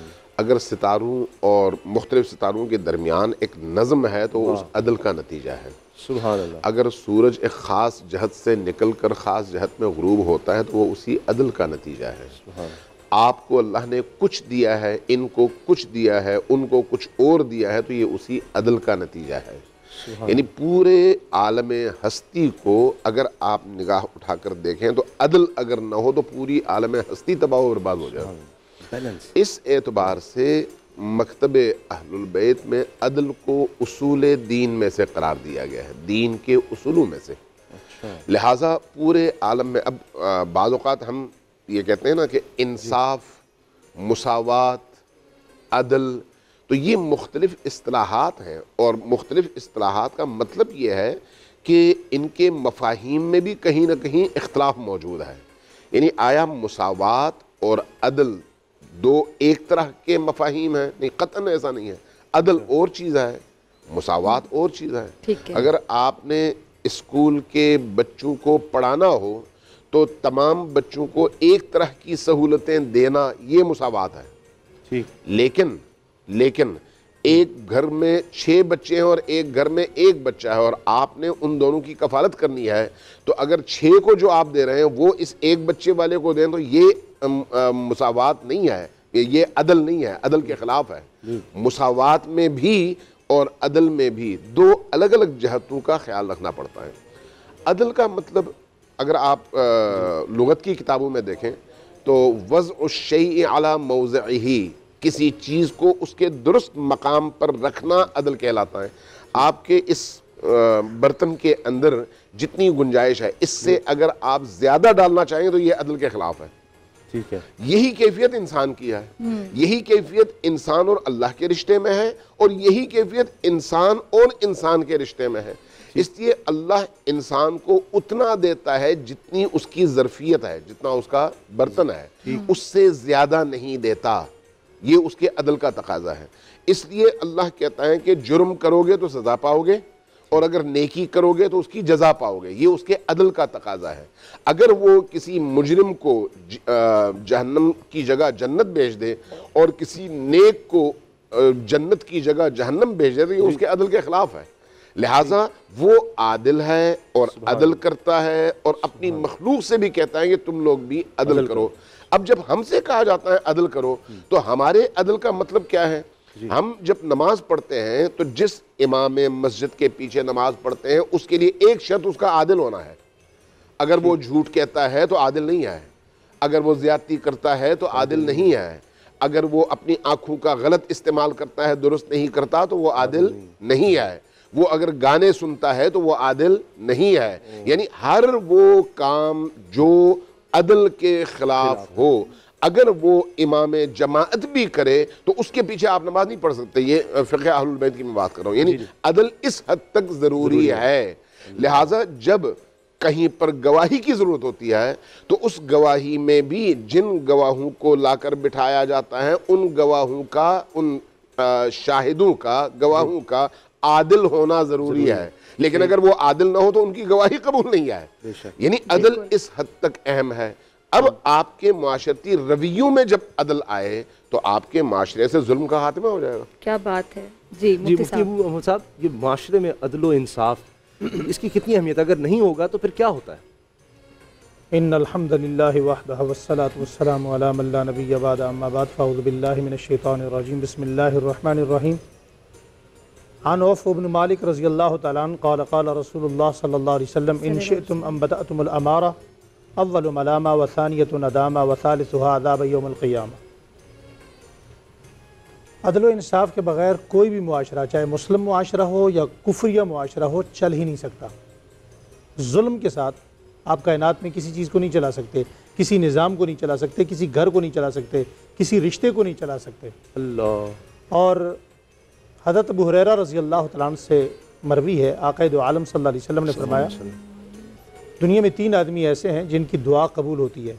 एक इमामुल आदिल, दूसरा वस्साइम यफ्तर, रोज़ेदार जब तक रोज़ा अफ्तार न कर ले, और तीसरा मज़लूम की आहो बका। ये क्यों कहा गया कि अल्लाह जल्ल शानुहु को जो निज़ाम इस कायनात में बर्दाश्त है या कबूल है, वो कौन सा निज़ाम है? वो अदल का निज़ाम है। अल्लाह जल्ल शानुहु को जुल्म बर्दाश्त नहीं है। मज़लूम की दुआ अल्लाह जल्ल शानुहु के पास ऐसे जाती है कि उसके और अल्लाह जल्ल शानुहु की फ़रियाद दरमियान में वो जो फ़रियाद होती है, किसी किस्म की कोई रुकावट नहीं है। सिर्फ हुज़ूर ने इतना फरमाया, सिर्फ इतना हो सकता है कि अल्लाह जल्ल शानुहु किसी हिकमत के तहत थोड़ी देर बाद उसे कबूल करें, लेकिन ऐसा नहीं हो सकता कि मज़लूम की दुआ कबूल ना हो। और एक मौका पर आप सल्लल्लाहु अलैहि वसल्लम ने यह भी फरमाया कि जिन लोगों को इमारत मिल गई, जिन लोगों को हुकूमत मिल गई, कुर्सी मिल गई, वो अपने क़ुराबतदारों के साथ कैसे अदल कर सकेंगे? आज हमारे यहाँ क़ुराबतदारों को नवाजने का कितना निज़ाम है। जो बंदा आता है उसकी फैमिलियों की चांदी हो जाती है जी। और यही वजह है कि हज़रत सैयदना फ़ारूक़ आज़म रज़ी अल्लाह तआला अन्हु ने अपने रिश्तेदारों के लिए जराइम पर डबल सज़ाएँ मुकर्रर फरमाई थी कि भाई आम लोगों के लिए सिंगल सज़ा होगी, अगर अपना रिश्तेदार आ गया तो 60 की जगह 120 कोड़े होंगे, 100 की जगह 200 होंगे, जुर्माना डबल, हर चीज़ डबल हो गई। क्यों? रिश्तेदार इससे फ़ायदा न उठाए। अदल व इंसाफ का इस कायनात में बड़ा जो सबसे ज़्यादा डंका बजा, वो नाम हज़रत सैयदना फ़ारूक़ आज़म रज़ी अल्लाह तआला अन्हु का है। और क्यों ना होता कि मवाफ़क़ात उमर है। 28 आयात करीमा कुरान करीम में ऐसी हैं जो हज़रत उमर रज़ी अल्लाह तआला अन्हु के इरादे पर अल्लाह ताला ने नाज़िल फरमाई। आपने इरादा फरमाया, अल्लाह ने आपके इरादे को कुरान पाक बना दिया। और ये इंसाफ अगर देखें खुशी के मौका पर हो ना, खुशी के मौका पर इंसाफ वो नहीं है, अदल वो नहीं है कि जब आपके पास हुकूमत आ गई, आप सल्तनत पे आ गए तो आप कहें जी मैं अदल करूँगा जब दिल कहा। अदल वो है, इंसाफ वो है। अदल का माना क्या है कि आप सबसे पहले अदल के लिए अपने आप को पेश करें कि आप खुद अपने आप से कितना इंसाफ कर रहे हैं। आप जिस मनसब पर बैठे हैं, आप इस मनसब से कितना इंसाफ कर रहे हैं। और अदल का सबसे ज़्यादा इल्म उस वक़्त होता है जब इंसान तकलीफ़ में होता है। हज़रत सैयदना फ़ारूक़ आज़म रज़ी अल्लाह तआला अन्हु जब आप पर एक मजूसी ने हमला कर दिया और आप शहीद होने वाले थे, बहुत ज़्यादा ज़ख्मी हो गए, तो आपके ज़ख्म इतने गहरे थे कि उन गहरे ज़ख्मों में जो हकीम तबीब आए, उन्होंने कहा जी शहद डालने की ज़रूरत है, शहद के साथ उन ज़ख्मों को धोना है जी। तो हज़रत फ़ारूक़ आज़म रज़ी अल्लाह तआला ने फरमाया मेरे पास तो शहद नहीं है। तो कहा जी बैतुल माल में शहद है। फरमाया वो मेरा नहीं है। अल्लाह अकबर। ज़रा सोचिए, अमीरुल मोमिनीन है, 22 लाख मुरब्बा मील के हुक्मरान हैं, बैतुल माल से एक दिन कहा, दूसरे दिन कहा। तो दूसरे दिन जब तकलीफ़ हद से ज़्यादा बढ़ने लगी तो आपने बड़े बड़े सहाबा इकराम को बुलाया। सहाबा इकराम तशरीफ़ लाए, जिनमें हज़रत अब्दुर्रहमान बिन औफ़ रज़ी अल्लाह तआला अन्हु, हज़रत सैयदना अली अल मुर्तज़ा रज़ी अल्लाह तआला अन्हु, ये सारे असहाब मौजूद थे। तो फरमाया भाई आपको मैंने इसलिए जमा किया कि ये हकीम मुझसे शहद के कुछ कतरे तलब करते हैं जो दवाई के तौर पर मेरे ज़ख्म में इस्तेमाल करना है, लेकिन मेरे पास वो शहद नहीं है। अगर आप इजाज़त दें तो मैं बैतुल माल से मैं वो शहद इस्तेमाल कर लूँ। तो सहाबा इकराम की आंखों में आंसू आ गए। हज़रत सैयदना अली अल-मुर्तज़ा रज़ियल्लाहु तआला खड़े हुए, फरमाया अमीरुल मोमिनीन अगर आप इजाज़त के बगैर भी ये इस्तेमाल करते तो आपको किसने मना करना था? फरमाया अली अल-मुर्तज़ा आप ठीक कहते हैं, मैं इस्तेमाल कर लेता, लेकिन कल को अगर रब अपनी अदालत में मुझे खड़ा करके पूछ ले उमर दुनिया में तेरे अदालत के जो डंका था उसका तो फरेरा लहरा रहा था, तेरे अदल इंसाफ के चर्चे थे, लेकिन तूने बैतुल माल से जो शहद के कतरे इस्तेमाल किए, थोड़ा शहद इस्तेमाल किया, वो किसकी इजाज़त से किया? तो मैं क्या जवाब दूंगा? इसे कहते हैं अदल इंसाफ। सबसे ज़्यादा अदल इंसाफ का खून कहाँ होता है, कत्ल कहाँ होता है? देखें साबका अक़वाम आलम जो उन पर मुख्तलिफ़ किस्म के अजाब आए, कोई हवा में ले जाके टकरा दिया, किसी को हवा का अजाब दिया, किसी को कोई अजाब दिया, उनमें एक सबसे बड़ी वजह पता क्या थी उसामा भाई? उनमें एक बड़ी वजह ये थी, हज़रात उलमा बैठे हैं, बड़ी वजह ये भी थी कि उनका जो बड़ा होता था उसको जुर्म पर इस्तिस्ना दिया जाता था। आप अपने मुल्क की बेशुमार मिसालें देख लें, क्या हमारे मुल्क में बड़े बड़े लोगों को इस्तिस्ना नहीं दिया गया? अगर आज नबी करीम सल्लल्लाहु अलैहि वसल्लम की वो दुआ ना होती, व अंत फ़ीहिम व अंत मुअज़्ज़िबुहुम, ये दुआ कुरान पाक में ना होती, तो आप यकीन कीजिए कि ये कौम इस हाल तक, इस किनारे तक पहुंच चुकी है कि अल्लाह का अजाब ज़रूर इनको पकड़ के रहता। लेकिन आक़ाए दो आलम सल्लल्लाहु अलैहि वसल्लम, सय्यद दो आलम सल्लल्लाहु अलैहि वसल्लम की रहमतुल लिल आलमीन ज़ात होने और आपकी दुआ की बरकत से अल्लाह ने इस उम्मत को बचाया। और ये सबसे बड़ा इंसाफ, सबसे बड़े इंसाफ का कत्ल ये है कि आप खुद जुर्म करें और उसमें गरीब को फांसी के फंदे पे चढ़ा दें और खुद इस्तिस्ना हासिल करें। ठीक है मुफ्ती नवीद साहब आपकी तरफ आना चाहूँगी। हज़रत उमर का ही वाक़या है, ज़रा मज़ीद रोशनी डालिएगा कि जब वो कपड़े का कोई मामला था, आपको याद होगा, थोड़ा सा कपड़ा ज़्यादा चला गया तो सवाल पूछा गया, उसका भी हिसाब दिया उन्होंने। मतलब अदल का तकाजा था ना कि भाई ज़्यादा क्यों है और क्या वजह है, तो यानी पूछा जा सकता है, खलीफा वक्त से पूछा जा सकता है। अब आज देख लें कि हमारे जो हुक्मरान हैं क्या क्या कुछ नहीं कर रहे। बिस्मिल्लाहिर्रहमानिर्रहीम। अदल इंसाफ जिस माशरे में ना हो, वो माशरे, वो सोसाइटीज़, वो ममालिक तबाह बर्बाद हो जाते हैं। और अदल का कुरान मजीद फ़ुरक़ान हमीद ने जा बजा ज़िक्र किया। यही वजह है कि हज़रात सहाबा किराम अलैहिमुर रिदवान ने अदल इंसाफ को कायम किया। क्यों कायम किया? कि उन्होंने कुरान नबी अलैहिस्सलाम से सीख रखा था, उन्होंने नबी अलैहिस्सलाम से फ़रामीन हासिल कर रखे थे, इसलिए उन्होंने मुआशरे की बुनियाद अदल इंसाफ पर रखी। वही कुरान आज हमारे पास है। कुरान मजीद फ़ुरक़ान हमीद हमें बार बार कहता है अदल की बाबत। कुरान मजीद ने कहा वइज़ा हकमतुम बैनन नास अन तहकुमू बिल अदल, लोगों के दरमियान अदल करो। यहाँ मुसलमानों की बात नहीं हो रही है उसामा भाई, इस आयत में इंसानों की बात हो रही है कि इंसान जब आए तो उसके दरमियान अदल से जो है वो फ़ैसला करो। कुरान मजीद फ़ुरक़ान हमीद ने दूसरे मकाम पर कहा या अय्युहल्लज़ीना आमनू, ईमान वालों को खिताब किया, कूनू क़व्वामीन लिल्लाहि शुहदा बिल क़िस्त वला यजरिमन्नकुम शानानु क़ौमिन अला अल्ला तादिलू इदिलू हुवा अक़रबु लित्तक़वा। अदल करेंगे तो हम तक़वे की तरफ बढ़ेंगे। फिर अल्लाह फरमाता है कि मुझसे डरो। अब कुरान मजीद फ़ुरक़ान हमीद की ये आयात नबी अलैहिस्सलाम के फ़रामीन हमें ये बता रहे हैं कि मुआशरा वही आगे बढ़ सकेगा जहाँ अदल होगा। जहाँ अदल का कत्ल हो, इंसाफ का कत्ल हो, वो मुआशरा कभी भी उरूज की तरफ नहीं बढ़ सकता।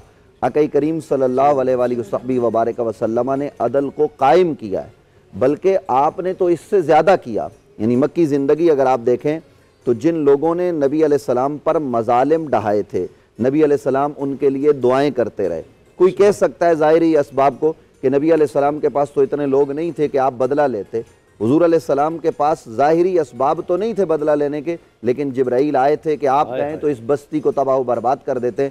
लेकिन नबी अलैहिस्सलाम ने कहा नहीं, मैं देख रहा हूँ कि इनकी नस्ल में लोग मुसलमान हो जाएंगे। आपने उनके लिए हिदायत की दुआ की। लेकिन जब आपके पास ताकत, कुव्वत सब कुछ आ गया, यहीं बैठकर हमने फ़तह मक्का के हवाले से बात की, तो उस दिन नबी अलैहिस्सलाम ने माफ़ कर दिया। ये अदल से आगे की बात है। अदल तो ये था कि जनाब वाशी को कत्ल कर दिया जाता, अदल तो ये था कि मक्का वालों को मार दिया जाता। ये अदल था, ये इंसाफ था। लेकिन नबी अलैहिस्सलाम ने उनको माफ़ किया। और आप अंदाज़ा लगाइए कि हुज़ूर अनवर सल्लल्लाहु अलैहि वसल्लम ने हुनैन का गज़वा हुआ, उसके बाद जब नबी अलैहिस्सलाम ने माल तकसीम करना चाहा, तो ये हदीस में इसलिए अर्ज़ कर रहा हूँ कि अल्लामा शहीदी साहब ने जो बात फरमाई उसको मैं आगे बढ़ाते हुए कि नबी अलैहिस्सलाम ने जब माल तकसीम किया तो जो नौ मुस्लिम थे, जो नए नए आए थे, उनको ज़्यादा दिया और अहले मदीना और दूसरे लोग जो थे उनको नबी अलैहिस्सलाम ने माल कम दिया। तो एक शख्स ने हुजूर अलैहिस्सलाम की बारगाह में कहा, जुबल खवैसरा के नाम से उसका नाम हमें मिलता है, कि आप अदल कीजिए। तो हुजूर तक जब ये बात पहुंची तो नबी अलैहिस्सलाम ने फरमाया, कायनात में मैं अदल नहीं करूंगा तो कौन अदल करेगा। और नबी रहमत सल्लल्लाहु अलैहि वसल्लम ने फिर उसकी बाबत तो कहा, जब साहबा ने कहा हम इसको कत्ल करते हैं, हुजूर ने कहा नहीं, मैं देख रहा हूँ कि इसकी नस्ल में इस तरह के लोग होंगे कि जिनकी गर्दनें बड़ी मोटी मोटी होंगी, जिनके सर इस तरह के होंगे, पेट आगे को निकले होंगे। ए साहबा, वो कुरान पढ़ेंगे, तुम उनके मुकाबले में अपने कुरान को कम समझोगे। वो नमाज पढ़ेंगे, तुम्हारी नमाजें कम नजर आएंगी। वो ये अमाल करेंगे कि तुम हैरान और परेशान हो जाओगे, लेकिन वो तबाह व बर्बाद होंगे, वो जहन्नम में जाएंगे। क्यों? क्योंकि वो लोग आदिल नहीं होंगे, वो नबी अलैहिस्सलाम से मोहब्बत करने वाले नहीं होंगे, वो इस्लाम से रिश्ता सही मानों में उस्तवार नहीं किए होंगे, इसलिए वो तबाह होंगे। और दूसरी तरफ वो सहाबा इकराम अलैहिमुर रिदवान जिनकी नबी अलैहिस्सलाम ने तरबियत की, उन्होंने किस तरह से अदल को जो है वो कायम किया। अभी डॉक्टर फिजा साहिबा ने ये बात कही कि हज़रत सैयदना फारूक आज़म रदी अल्लाह ताला अन्हु, आप साहबी रसूल है ना, और खलीफा दोयम है, दूसरे खलीफा है, तो आपके ज़माने में मुख्तलिफ फुतूहात हुई, तो आपके पास जो कपड़ा यानी दिया गया वो कम था, आपका कद ज़रा तवील था, तो आपके साहबजादे ने कपड़ा दे दिया आपको, और आपने वो कपड़े सिलवा लिए। वो कपड़े पहन के आप खुतबा इरशाद फरमा रहे हैं। उसामा भाई, आप एंकर हैं, डॉक्टर फिजा एंकर है, मैं मौलवी साहब हूँ, हम यहाँ बैठ के बात कर रहे हैं। मैं अगर उनकी बात में उनको टोकूं तो आप गुस्सा होंगे, आपको टोकूं आप गुस्सा होंगे, मुझे अभी आप रोकें तो मुझे गुस्सा आएगा कि यार मैं हदीस पढ़ रहा था, मुझे आपने रोक दिया। फारूक आजम कुरान पढ़ रहे हैं मेंबर पर खड़े होकर, नबी का फरमान पढ़ रहे हैं, और एक शख्स खड़ा हो गया, उसने कहा हम आपकी बात नहीं सुनेंगे। उस वक्त तक जब आप इस बात की वजाहत न कर दें, ये जो लिबास आपने पहना है ये कहां से लाया है। हजरत फारूक आजम ने कहा वो जो माल आया था गनीमत का, उसमें ये कपड़े थे और उससे मैंने सिलवाया। कहा वो जो कपड़ा सबको मिला है वो मुझे भी मिला है, वो आपको पूरा नहीं आ सकता। आप तो तवील कद वाले हैं, ये तो छोटे आदमी कद वाले के लिए है। आप ये इतना पूरा कपड़ा आपने पहना हुआ है, इसकी पहले वजाहत दें। फारूक आजम ने ये नहीं कहा कि इसको बाहर निकाल दो, हालांकि वो एक इशारा करते तो सहाबा नबी अलैहिस्सलाम के गुलाम उस शख्स को बाहर निकाल देते, लेकिन आपने फरमाया नहीं, आपने सवाल किया तो जवाब देना मेरा हक है। नमाज बाद में पढ़ाएंगे, खुतबा बाद में मुकम्मल करेंगे, बुलाओ मेरे बेटे अब्दुल्ला को। हजरत अब्दुल्ला इब्न उमर को बुलाया गया और कहा बेटा बताओ कि ये कपड़े जो मैंने पहन रखे हैं ये कैसे पहन रखे हैं। हजरत अब्दुल्ला इब्न उमर ने लोगों को कहा, लोगों सुनो, मैं नबी अलैहिस्सलाम का शागिर्द हूं, मैं नबी का सहाबी हूं, अब उमर मेरे बाप है। ऐ लोगों सुनो, मैं तुम्हें यह खबर दे रहा हूं कि मुझे जो कपड़ा मिला था मेरे हिस्से का, वो मैंने अपने अब्बा जी को तोहफतन पेश किया, तो इनके कपड़े बन गए। हालांकि इन्होंने गुज़श्ता काफी अरसे से कोई जोड़ा बनाया नहीं और इनके कपड़ों पर 40 से ज्यादा पैबंद लगे हुए थे। मैंने इसरार करके कहा अब्बा जी आप अपने कपड़े बना लें, तो मेरे वालिद ने कपड़े बनाए हैं, अब मैंने तोहफा दिया है तो तुम्हें तोहफे पर भी एतराज है। उस शख्स ने खड़े होकर कहा एतराज नहीं है, अब आप खुतबा दीजिए, हम सुनेंगे, हम इताअत करेंगे, हम फर्माबरदारी करेंगे। पता ये चला कि उस जमाने में हुक्मरान फारूक आजम हो, जिसके नाम से कैसरो कसरा लर्जते हो, उससे सवाल किया जा सकता है। तो आज क्या आप इख्तियार, आप यानी अगर खलीफा वक्त से सवाल हो रहा है, उस वक्त के खलीफा से सवाल खलीफा हो से रहा है। आज आप अपना प्रोग्राम करते हैं, पता चला या ऐसा नहीं चलेगा, उसमें आप किसी वजीर को बुलाएं, थोड़ा सा तल्ख सवाल कर दें, तो आपका क्या हाल करते, क्या आपके साथ वो रवैया रखते हैं, कितने आपको जो है ना वो वहां मसाइल का सामना करना पड़ता है। अगर वजीर दाखिला है तो वो कहेगा सर मैंने सिर्फ जो है ना वो आपको अकेले में इंटरव्यू देना है, चूंकि मैं एक बड़े ओहदे पर हूं, मेरी बराबरी में कोई नहीं बैठ सकता। वजीर खारजा अकेले में देगा, प्राइम मिनिस्टर अकेले में देगा, प्रेसिडेंट अकेले में देगा। आज पार्टी का सरबरा अकेला इंटरव्यू देता है या नहीं देता? उनकी शराइत होती है या नहीं होती? ये शराइत फारूक आजम के यहां नहीं थी, ये रियासत मदीना में नहीं था। हम यही तो रोना रो रहे हैं, जिस रियासत मदीना की तुम बात करते हो, उस रियासत मदीना में सर के नीचे पत्थर रख के फारूक आजम मज़ाफ़ात मदीना में चक्कर लगाते हुए सोता है। गैर मुस्लिम ममालिक का सफीर मिलने आता है, कहा तुम्हारे बादशाह से मिलना है, वो कहते बादशाह नहीं होता, हमारे यहाँ खलीफा होता है, हमारे यहाँ अमीरुल मोमिनीन होता है। वो कहाँ है? वो बताते हैं वहां है। हजरत फारूक आजम सर के नीचे पत्थर रख के लेटे हुए हैं। वो सफीर कहता है ये क्या मंजर है? हजरत फारूक आजम कहते हैं यही हमारा तरीका है। वो लर्ज जाता है। आप देखिए कि ये अंदाज हमें इख्तियार करने की जरूरत है। तल्ख सवाल हो, जो नाजायज माल आपने जमा किया, ये मोहल्लात आपने कहाँ से बनाए? जब ये नहीं करेंगे तो अदलो इंसाफ नहीं होगा साहब। कौम को अदलो इंसाफ का हम दर्स जरूर दें, लेकिन कौम के साथ साथ हुक्मरानों को भी दर्स देना है। बिल्कुल, प्रोफेसर साहब ने भी ज्वाइन किया है। आप पहले मुफ्ती साहब की तरफ कहाँ जाना चाह रहे थे? नहीं, शाह साहब भी आ गए। अस्सलाम वालेकुम शाह साहब, कैसे हैं आप? सबके चेहरे खिल गए। बल्कि मेरे ख्याल से अगर आप लोग इजाजत है शाह साहब, सबसे पहले वजीफा बता दें आप अदलो इंसाफ के लिए कोई वजीफा, क्योंकि टॉपिक से रिलेटेड मैं कहती हूँ कि वजीफा होना चाहिए ताकि रहनुमाई हो। आप तशरीफ लाए हैं तो अब हमें यहाँ अदल नजर आ रहा है। इसके लिए तो सबसे बड़ी चीज़ जो है खौफ खुदा है। सबसे बड़ा वजीफा यही है कि हमारे दिल में अल्लाह का खौफ पैदा होगा तो सही बात है। हम लोग लोगों के सामने मुअज़्ज़िज़ होते हैं, क्या हम बीवी बच्चों के साथ भी इंसाफ कर रहे हैं या नहीं? सही बात। मैंने देखा माशरे में हम बहुत बाहर मीठे होकर मिलते हैं, बड़ा अच्छा अखलाक है, घर में बीवी को दबा के रखते हैं, झाड़ते हैं। ये तो बंदे का दोहरा मयार हो गया ना, आप डुअल फेस्ड हो गए, आपका घर में और तरीका है। घर में बीवी से आदमी डरता है, वहाँ क्या होगा? अच्छा, अदल के हवाले से एक और बात, ये आपकी बेसिकली पर्सनल बात है, लेकिन सबको पता है कि आपकी 2 शादी हैं और माशाल्लाह 2 शादियों में जो अदल कर ले ये भी बड़ी बात होती है। हजरत एक तो ये है कि मैं आपकी तारीफ कर रही हूँ शाह जी, आप ये ना समझे कि मैं उनसे माजरत भी करता रहता हूँ। सीधी बात है। और मैं उनसे अपने, कितनी प्यारी बात है ना, मतलब जिस शख्स की 2 बीवियां होंगी वो अदल मतलब कायम करना है, तभी तो चल रहे हैं ना 2 घर। देखिए अगर वो सुन भी रही हूँ, वैसे मैं दोनों अपनी बेगमात से जो है वो अपने हुकूक, मैंने एडवांस में माफ़ी मांगी है कि भाई मैं कोई हुकूक पामाल कर दूं, कोई नाइंसाफी हो जाए तो मुझे अल्लाह की रिजा के लिए माफ कर दे, क्योंकि बरकत दे। इनके साथ अगर आप कहें तो हम अदल कर लें जरा, बाकी भी सवाल पूछ। अदल इंसाफ होना चाहिए। तहरीक इंसाफ आई थी कि हम गरीब के साथ इंसाफ करें। खुदा की कसम गरीब पिस गया। आप एंकर हैं, आप तो खुदा की कसम बहुत बुरे हालात हैं। ये आए थे, हम हकीकत भी बोलने से शर्मा रहे होते हैं। मैं कह रहा हूँ इमरान खान साहब को गैरत का मुजाहरा करते हुए इस्तीफा दे देना चाहिए। गरीब पिस रहा है, खुशी हो रही है, वाकई नहीं है। खुदा की सब बहुत बुरे हालात है। पता नहीं हमारे दीगर मैं किसी सियासी या मजहबी तंजीम का नुमाइंदा नहीं, मेरे पास किसी सियासी या मजहबी तंजीम का ओहदा नहीं। मेरी सिर्फ गुजारिश है, हाथ जोड़ के, बहुत बुरे हालात है मुल्क के, खुदा की कसम। पता नहीं हमारे प्राइम मिनिस्टर को चाहिए वो रोडों पे निकले, गलियों में आए।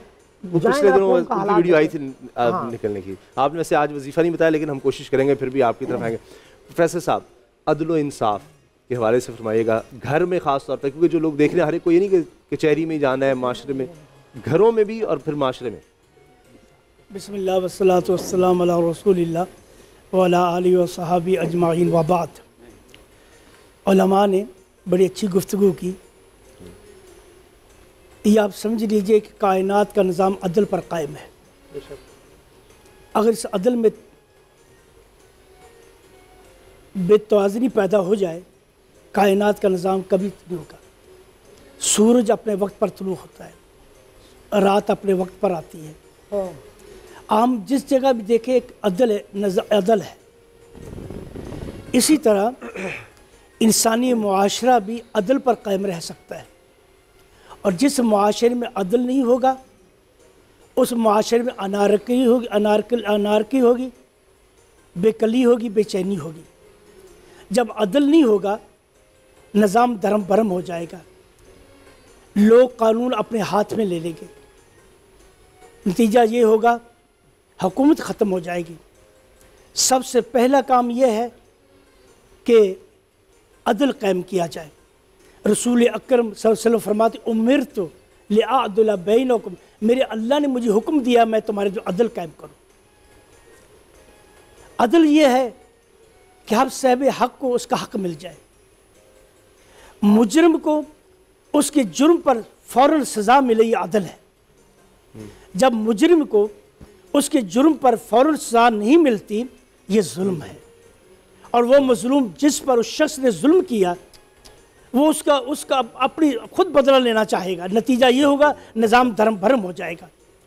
इसलिए रसूल अकरम सल्लल्लाहु अलैहि वसल्लम ने फरमाया, जब बनु मखजूम की वो औरत जिसने चोरी की थी और उसका मामला नबी करीम सल्लल्लाहु अलैहि वसल्लम के सामने पेश हुआ, आपने उसके हाथ काटने का हुक्म दिया। बनु मखजूम के लोग बड़े बेचैन हुए, ये तो हमारी बेइज्जती है, हमारी इज्जत नहीं रहेगी, हम जलील हो जाएंगे, हमारी औरत का हाथ काट दिया जाए। अब लगे कि अल्लाह के रसूल के सामने कौन सिफारिश करे, कि अल्लाह के रसूल से ये कहा जाए या रसूल ये हुक्म नाफिज ना कीजिए। बहुत सोचो विचार के बाद हज़रत उसामा बिन ज़ैद के पास पहुँचे, लेकिन उसामा बिन ज़ैद काना हिब्ब रसूलिल्लाह, रसूल अकरम से बड़ा प्यार करते थे। तो रसूल अकरम से उसामा के पास पहुँचे, उसामा रसूल अकरम के पास गए। जब उसामा ने कहा बड़ी मखजूम औरत के बारे में अपने सिफारिश की, रसूल अकरम सल्लल्लाहु अलैहि वसल्लम गज़बनाक हो गए। फरमाने लगे उसामा अतशफ़ फ़ी हुदूदिल्लाह, तुम अल्लाह की हद के बारे में सिफारिश करते हो? अतशफ़ फ़ी हुदूदिल्लाह, ये नहीं होगा, नहीं होगा। वल्लाहि लौ काल फातिमा बिन्त मोहम्मद सरक़त लक़तात हो जाता, अगर मेरी बेटी फातिमा में चोरी करती मैं उसका हाथ काट देता। और फिर फरमाया आपने ये कलिमात तारीख की जबीन पर सुनहरी हरूफ से लिखे जा चुके हैं। रसूल अकरम फरमाया, आपने मुतनब्बी किया, जब उसामा बिन ज़ैद ने रसूल अकरम से सिफारिश की तो आपने मुतनब्बी किया, देखो लक़द अहलक मिन क़ब्लिकुम अल-उमम, तुमसे पहली उम्मत इसी वजह से हलाक हो गई।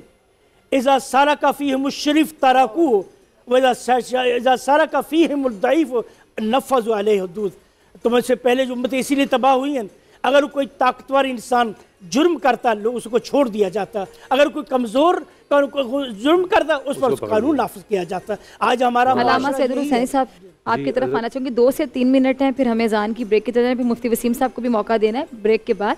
तो अदल इंसाफ के बारे में आप क्या कहना चाहिए? अल्हम्दुलिल्लाह वस्सलातु वस्सलामु अला सय्यिदिल अंबिया वल मुरसलीन अऊज़ु बिल्लाहि मिनश शैतानिर रजीम बिस्मिल्लाहिर रहमानिर रहीम इन्नल्लाह यअमुरुकुम अन तुअद्दुल अमानाति इला अहलिहा व इज़ा हकमतुम बैनन नास अन तहकुमू बिल अदल। सुभानअल्लाह। अल्लाह तबारक व तआला तुम्हें हुक्म देते हैं कि आप अमानत जो है उनके अहल तक पहुँचा दो। सुभान। जो जिसकी अमानत है उन तक पहुँचा दो। व इज़ा हकमतुम बैनन नास, और जब तुम फ़ैसला करने लगो लोगों के दरमियान, अन तहकुमू बिल अदल, ये कि तुम आदल का और इंसाफ के साथ फ़ैसला करो। सुभान। तो इंसाफ हम ये समझते हैं कि शायद अदालतों में जहाँ मुजरिम को सज़ा सुनाई जाती है या दूसरे लोग वहाँ कटहरे में खड़े होते हैं, वहाँ आदल व इंसाफ, वहाँ भी आदल व इंसाफ होना चाहिए, लेकिन आदल व इंसाफ गुफ्तार में भी होना चाहिए। आदल व इंसाफ जो है वो लिखाई में भी होना चाहिए। जिस तरह अल्लाह तबारक व तआला ने फरमाया, या अय्युहल्लज़ीना आमनू इज़ा तदायनतुम बिदैनिन इला अजलिम मुसम्मन फक्तुबू वलियक्तुब बैनकुम कातिबुम बिल अदल। वाह वाह वाह, सुभान। ए ईमान वालो, जब तुम कर्ज़ दो किसी को या कर्ज़ लो किसी से या कोई मामला करो तो उसको लिखो, और अगर तुम आपस में नहीं लिख सकते तो बीच में लिखने वाला भी एक आदिल इंसाफ शख्स, मुनसिफ शख्स हो जो आदल के साथ लिखे।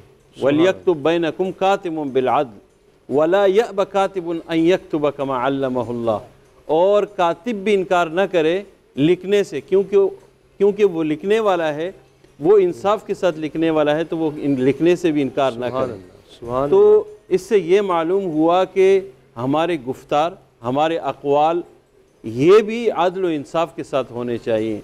जिस तरह आजकल कालम नवीस होते हैं, अपने कालम नवीस में किसी के ऊपर ऐसे कीचड़ उछाड़ देते हैं और जैसे उनको अल्फाज आ रहे होते हैं वो अल्फाज उनके बारे में लिख देते हैं। हम किसी के बारे में मजमून लिखते हैं, किसी के फजीलत में लिखते हैं, तो हम फजीलत में इतने आगे चले जाते हैं कि हम आदल व इंसाफ छोड़ देते हैं, जो उनका हक है उनको हक अदा नहीं करते।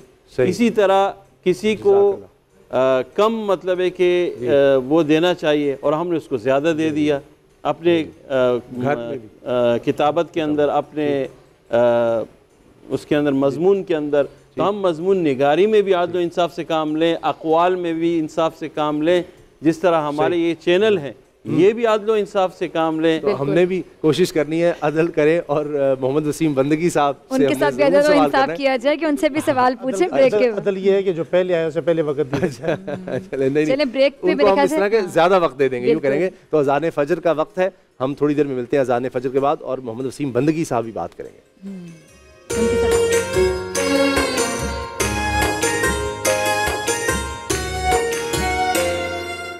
अल्लाहु अकबर अल्लाहु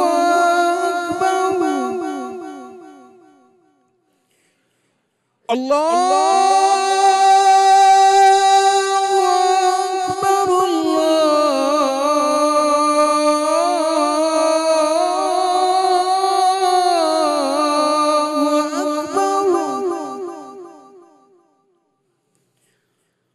अशहदु अन ला इलाहा इल्लल्लाह